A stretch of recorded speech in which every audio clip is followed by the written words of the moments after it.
सनदी अधिकारी तुकाराम मुंढे अन्न व औषध प्रशासन विभागाचे आयुक्त झाल्यानंतर राज्यभरात भेसळखोरांच्या विरोधात जोरदार धाडसूत्र सुरू आहे आणि त्याचाच परिणाम बाजारात दुग्धजन्य पदार्थांच्या विक्रीवर पाहायला मिळतोय।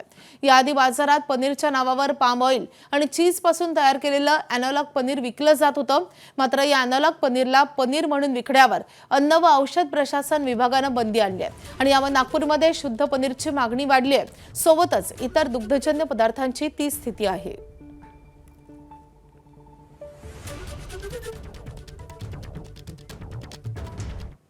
तर अन्न व औषध प्रशासनाचे आयुक्त तुकाराम मुंढे यांचं एक पथक बीडच्या परळी शहरात विविध ठिकाणी कारवाईसाठी येणार असल्याची चर्चा रंगतेय आणि त्यामुळे होणाऱ्या कारवाईची धास्ती घेत शहरातील सर्वच पानटपऱ्या सकाळपासून बंद ठेवण्यात आल्यात। याच पानटपऱ्यांवर गुटख्याची आणि वेगवेगळ्या पानांची विक्री होते। अशातच राज्यात विविध ठिकाणी होणाऱ्या कारवाया पाहून पानटपरी चालकांचे धाबे दणाणलेत।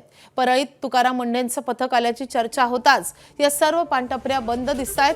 अन्न औषध प्रशासनाकडून होणाऱ्या कारवाईची अफवा आणि बंद ठेवलेल्या पानटपऱ्या याचीच आज जोरदार चर्चा रंगतेय।